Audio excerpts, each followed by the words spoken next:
For advertisements, please contact 8125893028. మా mail ID maxtvtelugu@gmail.com. Max TV భక్తి ప్రేక్షకులకు నమస్కారం. ఈరోజు మనతో పాటు ఉన్నారు ప్రముఖ జ్యోతిష్య పండితులు, ప్రముఖ ఆధ్యాత్మికవేత్త డాక్టర్ గుండెపూడి శివసుధీర్ శర్మ గారు. నమస్కారం గురుగారు. శ్రీమాత్రే నమః, శ్రీ గురుభ్యో నమః. గురుగారు, వైశాఖ పౌర్ణమి రోజు పాటించాల్సిన నియమాలు, అలాగే చేసుకోవాల్సిన పరిహారాలు, పఠించాల్సిన మంత్రాలు మాకు తెలియజేస్తారు. వైశాఖ మాసం అంటేనే చాలా విశిష్టమైనటువంటి మాసం. మనకి సంవత్సరంలో 12 నెలలు ఉంటాయి. వాటిల్లో ఎక్కువగా జనాలకు తెలిసినటువంటి మాసం కార్తీక మాసం. చాలా విశేషంగా శివకేశవుల భేదం లేకుండా పూజలు చేస్తూ ఉంటారు. విష్ణుమూర్తికి చేస్తారు, శివుడికి చేస్తూ ఉంటారు. అలాగే ఇంకా 3 మాసాలు ఉన్నాయి. కార్తీక మాసంతో సహా కలుపుకుంటే 4 మాసాలు. ఆ మాసాలు ఏమిటి అంటే ఆ, క, మా, వై. ఆషాఢ మాసం, కార్తీక మాసం, మాఘమాసం, వైశాఖ మాసం. ఈ 4 మాసాలు కూడా చాలా విశిష్టమైనటువంటి మాసాలు. అసలు ఈ మాసాలకి పేర్లు ఎలా వచ్చినాయి అనేటువంటిది చాలామందికి ఉండేటువంటి అనుమానం. ఇప్పుడు చైత్రమాసం పౌర్ణమి రోజున చిత్తా నక్షత్రం వస్తుంది కాబట్టి చైత్రమాసం అయింది. అలాగే వైశాఖ మాసం, వైశాఖ పౌర్ణానికి విశాఖ నక్షత్రం వస్తుంది కాబట్టి వైశాఖ మాసం. జ్యేష్ఠ పౌర్ణానికి జ్యేష్ఠ నక్షత్రం, శ్రావణ పౌర్ణమికి శ్రవణ నక్షత్రం, ఆషాఢ మాసానికి ఉత్తరాషాఢ, పూర్వాషాఢ నక్షత్రాలు. అంటే ఆ పౌర్ణమి రోజున ఏ నక్షత్రం అయితే ఉంటుందో ఆ మాసానికి ఆ పేర్లు వచ్చింది 12 మాసాలకి. వాటిల్లో ఈ 4 మాసాలు చాలా విశిష్టమైనటువంటి మాసాలు. మన అదృష్టవశాత్తు ప్రస్తుతం జరుగుతున్నది వైశాఖ మాసం. వైశాఖ పౌర్ణమి మే నెల 23వ తారీఖు. వైశాఖ మాసంలో పౌర్ణమికి ఈ సంవత్సరంలో ఉండేటువంటి ప్రాముఖ్యత ఏమిటి, విశిష్టత ఏమిటి అంటే వైశాఖ మాసానికి పౌర్ణమి రోజున విశాఖ నక్షత్రం వస్తుందని చెప్పుకున్నాం. విశాఖ నక్షత్రాధిపతి బృహస్పతి అంటే గురువు. అలాగే 23వ తారీఖు గురువారం కలిసి వచ్చింది. అంటే గురుదేవతల ఆరాధన చాలా విశేషమైనటువంటి ఆరాధన ఫలితాన్ని ఇస్తుందని చెప్పడంలో ఏమాత్రం కూడా సంశయం లేదు. మరి ఏ గురుదేవుల్ని ప్రార్థించాలి, ఎలా చేయాలి, ఎందుకు చేయాలి? వైశాఖ మాసం ఎండాకాలంలో వస్తుంది మనకి కదా, నడి ఎండాకాలంలో వైశాఖ మాసం వస్తుంది. ఈ మాసంలో ఒక మాట చెప్పాలంటే అక్షయ తృతీయ, అలాగే వైశాఖ పౌర్ణమి, అలాగే హనుమత్ జయంతి, ఇవన్నీ కూడా ఈ నెలలో వచ్చేటువంటి విశిష్టమైనటువంటి రోజులు. ఈ వైశాఖ పౌర్ణమి రోజున గురుదేవతల పూజ అంటే చాలామంది, అంటే మనకి ఎవరైతే విద్య నేర్పారో ఆ గురువుల్ని, శారీరకంగా మనకి ఇహలోకంలో ఎవరైతే విద్య నేర్పారో, జ్ఞానాన్ని ఇచ్చారో వాళ్ళు గురువులు అవుతారు. అలాగే ప్రపంచం మొత్తానికి కూడా కొంతమంది గురువులు ఉన్నారు. అదే జగద్గురువులు అని చెప్పి పిలుస్తుంటాం. వాళ్ళలో మొట్టమొదటిగా చెప్పుకోదగినటువంటి వాళ్ళు కృష్ణుడు, శ్రీకృష్ణ పరమాత్మ. కృష్ణం వందే జగద్గురుం అని చెప్తూ ఉంటాం కదా. అంటే శ్రీకృష్ణుడు ప్రపంచం మొత్తానికి కూడాను ఆది గురువుగా చెప్పబడుతున్నారు. అలాగే అది దైవశక్తి. భౌతికంగా ఒక అవతారం ఎత్తి సాక్షాత్ పరమేశ్వరుడు శంకరుడే ఒక అవతారం ఎత్తి ఒక జగద్గురువుగా ఒక ఆయన మారారు. ఎవరు ఆయన అంటే 36 సంవత్సరాలు మాత్రమే జీవించి ప్రపంచం మొత్తం కూడాను ఆయన వైపు తల ఎత్తి చూసే స్థాయిలో ఉండేటువంటి ఒక గురువు గారు ఆయనే జగద్గురు ఆదిశంకరాచార్య కదా. జగద్గురు ఆదిశంకరాచార్య స్వామివారి దగ్గర నుంచి 4 పీఠాలు రావడం, ఇప్పటికీ ఆ పీఠాలు మనం చూస్తూనే ఉన్నాం. ఆ గురువు గారి దగ్గర ఆశీర్వచనం తీసుకుంటూనే ఉన్నాం. అలాగే జగద్గురు ఆదిశంకరాచార్య స్వామి వారు కానీ, శ్రీకృష్ణ పరమాత్మ కానీ ఏదైతే మనకి బోధిస్తున్నారో, ఏది సత్యం ఏది అసత్యం చెప్పి బోధిస్తున్నారో, అలాగే ఇహలోకంలో సకల సుఖాలు, సంతోషాన్ని, ఆనందాన్ని పొందడానికి కావలసినటువంటి పరిహారాలు, మంత్ర తంత్ర యంత్ర రహస్యాలు, ఇవన్నీ కూడా చెప్పినటువంటి గురువు ఇంకో గురువు గారు ఉన్నారు. ఆయనే సాక్షాత్ శ్రీ దత్తాత్రేయ స్వామి వారు. కేరళలో ఇప్పటికీ మనకి చాలా చోట్ల పుస్తకాలు దొరుకుతూ ఉంటాయి, ఆధ్యాత్మిక గ్రంథాలయాలు దొరుకుతూ ఉంటాయి ఎక్కువగా. కేరళ మంత్ర యంత్ర తంత్ర రహస్యాలు, ఏ మనిషి దేనికోసం ఏం పూజ చేయాలి, ఆయన రాసిన వాటిల్లో గొప్పగా చెప్పాలి అంటే అతి చిన్న సమస్య, కానీ ఇప్పుడున్న జనాలకు అతి పెద్ద సమస్య అది. ఆ సమస్యలకు కూడా దాంట్లో మంత్రాలు ఉన్నాయి. ఏమిటి? జుట్టు ఊడిపోతుంటే అది నిలవడానికి కూడా మంత్రాలు. ఇప్పుడు అదే పెద్ద సమస్య జనాలందరికీ చాలా మంది. అవునా? ఉదర సంబంధమైనటువంటివి, నాడీ సంబంధమైనటువంటివి, అలాగే మన బోన్స్ ఎముకలు ఏవైతే ఉంటాయో వాటి సంబంధమైనటువంటివి, హృదయ సంబంధమైనటువంటివి, శిరో సంబంధమైన, నేత్ర సంబంధమైన ఏ రకమైనటువంటి సమస్యకైనా ఒక పరిహారం మంత్రం, యంత్రం, తంత్రం ఈ 3 రూపాల్లో కూడా ఆయన రచించారు. అవే ఇప్పుడు మనం చెప్పుకుంటున్నటువంటి ఎన్ని ఛానల్స్లో ఎంతమంది గురువుగారు చెప్తున్నా వాటిల్లోంచి తీసుకునేటువంటి తంత్ర పరిహారాలు, యంత్ర పరిహారాలు, మంత్ర పరిహారాలు తప్పితే వేరే లేవు మనకి. అంటే ప్రపంచంలో ఇహలోకంలో మానవులు సకల సుఖాలు అనుభవించడానికి కావాల్సినటువంటి సకల సౌకర్యాలు అన్ని లక్షణాలు కలిగినటువంటి అన్ని ఒక నిధిని మనకి సమకూర్చింది ఎవరు అంటే దత్తాత్రేయ స్వామి. ఇప్పుడు చాలామంది ముక్తి కోసం అనేది ఒక వయసు వచ్చిన తర్వాత ప్రయత్నిస్తుంటారు. 60 ఏళ్ళు వచ్చిన తర్వాత రామకృష్ణ అనుకుందాం, అంతవరకు సంపాదించుకోవాలి, అంతవరకు కష్టపడాలి అనేటువంటి ఒక తత్వం ఉంటుంది. మొక్కై వంగనేది మానే వంగుతుందా? చిన్నప్పటి నుంచి ఒక ఆధ్యాత్మిక తత్వం ఉంటే పెద్ద అయిన తర్వాత అది ఇంకాస్త పెంపొందుతూ ఉంటుంది, వయసుతో పాటు పెరుగుతూ ఉంటుంది మనకి కదా. చిన్నప్పటి నుంచి ఒక గురువు పట్ల, ఒక దైవం పట్ల ఒక ఆధ్యాత్మికమైనటువంటి లక్షణాన్ని మన పిల్లలకి పెంపొందిస్తూ ఉంటే అది పెరుగుతూ ఉంటుంది. కాబట్టి చిన్నప్పటి నుంచే దత్తాత్రేయ స్వామి వారిని అలవాటు చేసుకుంటే ఆయన గొప్ప శక్తి కూడా ఎలా ఉంటుందంటే మనతోనే తిరుగుతూ ఉంటాడు. ఆయన ఆరాధిస్తే చాలు మనతోనే ఉంటాడు, కానీ మనం తెలుసుకోవడమే అతి కష్టమైనటువంటి పని. ఈయనే మన దత్తాత్రేయుడు, మన గురువు గారు మనతోనే ఉంటున్నారు అని చెప్పి మనం గ్రహించడమే చాలా కష్టతరమైనటువంటి పని.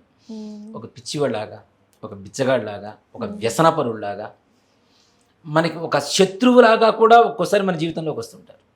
శత్రువు అంటే ఇక్కడ 2 రకాలు ఉంటాయి. ఎలా అంటే మనల్ని నాశనం చేయాలి అనుకున్నటువంటి వాడు ఒకడు, అలాగే మనం చేస్తున్నటువంటి చెడ్డ పనుల్ని వేలెత్తి చూపిస్తూ ఉంటారు. అసలైన మిత్రుడు వాడే, అంతే కదా. ఏ పని చేసినా శభాష్లా చేయి బాగుంది అని చెప్పి చెడ్డ పని చేసినా కూడా ప్రోత్సహించేవాడు మిత్రుడు ఎలా అవుతాడు? అవడు కదా.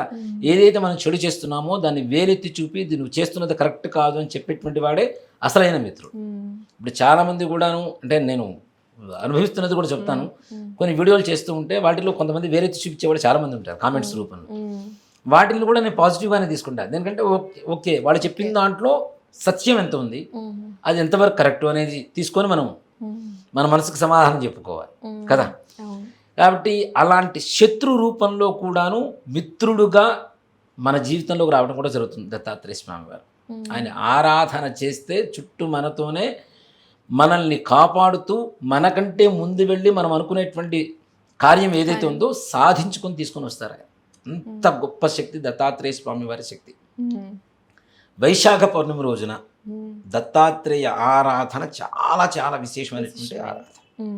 గురువారం కలిసి వచ్చింది, గురుదేవులు, విశాఖ నక్షత్రాధిపతి గురువు, పౌర్ణమి అన్నీ కలిసి వచ్చినాయి. దత్తాత్రేయ స్వామి వారికి ఎక్కువగా పౌర్ణమి అంటే మనకి లలిత అమ్మవారు, లక్ష్మీ అమ్మవారు ఇలాంటి ఆరాధన చేస్తూ ఉంటారు, సంధ్యా సమయంలో పారాయణ చేస్తూ ఉంటారు. కానీ దత్తాత్రేయుడికి చేయవలసినటువంటిది ఏంటి అంటే ముఖ్యంగా ఆయన ఎలా అయితే ఇందాక చెప్పాం కదా, బిచ్చగాళ్ళలాగా, పిచ్చివాళ్ళలాగా, వ్యసనపరులాగా కనబడుతుంటాడని, ఇక్కడ ఆయనకి భౌతికమైనటువంటి శుద్ధి అక్కర్లేదు. అసలు ఓ మాట చెప్పాలి అంటే మనం స్నానం చేస్తాం తప్పనిసరిగా, అది మన మనసుకి చెప్పుకునేటువంటి సమాధానం. కాబట్టి ఇక్కడ మానసికమైనటువంటి శుద్ధితో చేయమని చెప్తాడు. ఏ భగవంతుడికైనా సరే ఇక్కడ చిత్తం శివుడి మీద ఉండి భక్తి దేని మీదనో ఉంటే చల్లదు కదా, కరెక్ట్ కాదు కదా. కాబట్టి మనం చేసేటువంటి పూజ అయినా, మంత్ర జపమైనా, ఆరాధనైనా, యాగమైనా, తపస్సైనా ఏదైనా సరే భగవంతుడి మీద మన దృష్టి కేంద్రీకరించి మన మనస్సుని లగ్నం చేసి మన మనస్సులో భగవంతుడిని నింపుకొని మనమే భగవంతుడు పూజ చేయడమే మన హిందూ ధర్మం. ఇప్పుడు శివుడు కూడా పూజ చేస్తూ ఉంటాం, అభిషేకాలు చేస్తూ ఉంటాం, మహన్యాసం అని చెప్పి ఒకటి చెప్తూ ఉంటారు. అది ఎవరు రచించారంటే రావణాసురుడు, రావణోక్త మహన్యాసం అంటారు. 2 మహన్యాసాలు ఉన్నాయి, బోధాయనోక్త మహన్యాసం, రావణోక్త మహన్యాసం అని. దాంట్లో అందుకనే రావణాసురుడు చెప్పినటువంటి మంత్రాల్లో కూడా రాక్షసుడు కదా, ఆయన రాక్షస అక్షరాలే ఉంటాయి. ఓం ఖం ఖం గం గం గం ఠన్ టన్ డన్ డం ఢం పం పం పం పం పం తన్ తన్ దం దం ధం. దాంట్లో కూడాను ముఖ వర్చస్సు పెరిగేలాగా అక్షరాలు పలుకుతూ ఉంటే ఈ రక్త ప్రసరణ అనేది ముఖంలో కరెక్ట్గా జరుగుతుంది. మన తెలుగులో ఉండేటువంటి అక్షరాలకు ఉండేటువంటి గొప్పతనం అదే, సంస్కృతానికి మన తెలుగు ఉండేటువంటి గొప్పతనం.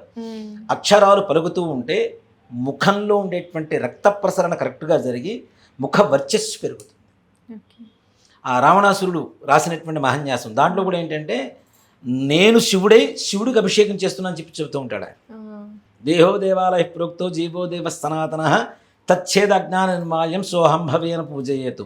ఏదైతే భగవంతుడి దగ్గర నిన్నటి పూజ చేసినటువంటి పుష్పాలు నిర్మాల్యం అంటాం, ఎలా తీసి పక్కన పడేస్తున్నామో అలానే నీ మనస్సులో ఉండేటువంటి అజ్ఞానం అనేటువంటి నిర్మాల్యాన్ని పక్కన పడేస్తే నీకు నువ్వే దేవుడు. సో అహం భావేన పూజయేతు, నీకు నువ్వే పూజ చేసుకో, నువ్వే శివుడు అవుతున్నావు అని చెప్పి చెప్తాడు ఆయన. కాబట్టి ఏ పూజ అయితే, ఏ దేవుడికి అయితే మనం పూజ చేస్తున్నామో ఆ దేవత లక్షణాలు ఉనికి పుచ్చుకొని మనలో నింపుకొని మనం పూజ చేయాలి. ఇప్పుడు రాముడికి పూజ చేస్తాం, రాముడికి ఇంట్లో పూజ చేసినంత మాత్రం ముక్తి వస్తుందా? రాముడు చెప్పింది ఏంటి? ఒకటే మాట, ఒకటే బాణం, ఒకటే పత్ని. అవునా? ఇవి అవలంబిస్తూ వీటిని ఫాలో అవుతూ రాముడికి పూజ చేయి. సత్యవాక్ పరిపాలన, ఎక్కడ అబద్ధం చెప్పకూడదు. అబద్ధం చెప్పకుండా ఎవరైనా ఉన్నారా? ఏదో సందర్భంలోనైనా తప్పనిసరిగా చెప్పవలసింది. అంటే ఆయన చెప్పిన మార్గంలో నడిస్తే మనం పూజ కూడా అక్కర్లా, ఆయనే మన దగ్గరకు వస్తాడు. అలానే భగవంతుడు ఏ భగవంతుడు చేసినా మనం ఆ భగవత్ స్వరూపంలోకి ఆయన లక్షణాలు ఉనికి పుచ్చుకొని మనమే ఆ భగవత్ స్వరూపమై భగవంతుడికి పూజ చేయడం అనేదే అసలు మన శాస్త్రం కూడా. కాబట్టి దత్తాత్రేయుడు ఎలా ఉంటాడు? 4 వేదాలని ఆయన శునకాలుగా ఆయన పక్కన కూర్చోబెట్టుకొని ఉంటాడు. అంటే సకల వేద సారం, సకల మేధస్సుకి కారణం. జ్ఞాపక శక్తి కొంతమందికి పిల్లలకు కూడా వెళ్ళిపోతూ ఉంటుంది, అంటే మర్చిపోతుంటారు. ఇంట్లో బాగా బట్టి పట్టేస్తారు, ఎగ్జామ్ హాల్కి వెళ్ళేసరికి ఆపేస్తుంటారు, రాయలేరు, పెను కదలదు ముందుకి. అవునా? ఇలాంటి వాళ్ళకి, అలాగే కొంచెం వయసు మడుతున్నటువంటి వాళ్ళు కూడా జ్ఞాపక శక్తి అనేది తగ్గుతూ ఉంటుంది. ఇప్పుడున్న జనరేషన్లో మనం తినేటువంటి ఆహార నియమాల వల్ల 30 ఏళ్ళకి 40 ఏళ్ళకి జ్ఞాపక శక్తి తగ్గిపోతూ ఉంది.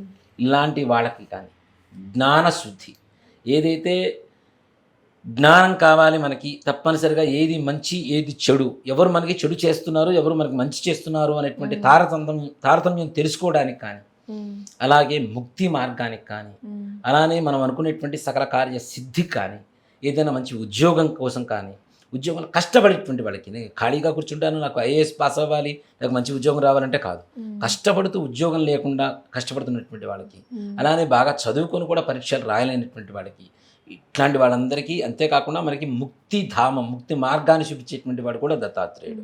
అలాంటి దత్తాత్రేయుడికి పొద్దున్నే స్నానం చేసి, తెల్లవారుజామున 4 గంటలకు స్నానం చేసి ఇంట్లో దీపారాధన చేసుకొని, దత్తుడు ఫోటో కూడా పెట్టుకొని, దత్తాత్రేయ స్వామి వారి ఫోటో పెట్టుకొని ఒక చిన్న మంత్రాన్ని జపిస్తూ ఉంటే, అంటే వైశాఖ పౌర్ణమి రోజు ఒక్కరోజే చేయమని కాదు నేను చెప్తుంది, ఆ రోజు ప్రారంభించండి, ఆ రోజు నుంచి ప్రతిరోజు చదువుతూనే ఉండండి. ఏ పని చేసుకుంటున్నా ఇప్పుడు మంత్రం అనేది పెదవులతోనే గట్టిగా బయటికి చెప్పాల్సిన అవసరం కూడా లేదు, మనస్సులో కూడా మననం చేసుకోవచ్చు. దాన్ని తపస్సు అంటాం, మననం చేసుకునేటువంటి దాన్ని తపస్సు అంటాం. కాబట్టి అలా కూడా మననం చేసుకుంటూ ఉన్న దత్తాత్రేయుడు మన దగ్గరకు వచ్చి సాక్షాత్తు మనతో ఏ కార్యాలైతే దిగ్విజయంగా మన మనస్సంకల్పంలో జరుగుతున్నాయో అవన్నీ కూడా ఆయనే మనకంటే ముందు వెళ్ళి కార్యాన్ని దిగ్విజయం చేసుకొని వస్తారు.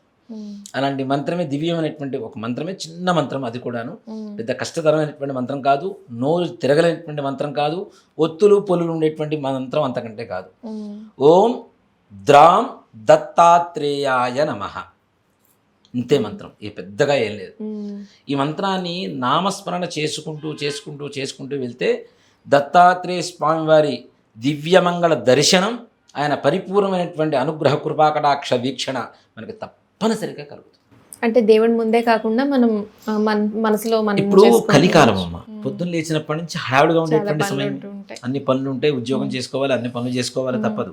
అవి లేకపోతే భక్తి కూడా ఇవ్వదు కదా. భక్తి కోసం భక్తిని మానేమని ఎవరికి చెప్పలేము మనం. కాబట్టి భక్తే భుక్తి, అది పనులు చేసుకుంటూ కూడా నామస్మరణ చేయొచ్చు. చెప్తున్నా కదా, మనం ఎక్కడున్నాం ఎలా ఉన్నాం అనేది భగవంతుడికి అక్కర్లేదు.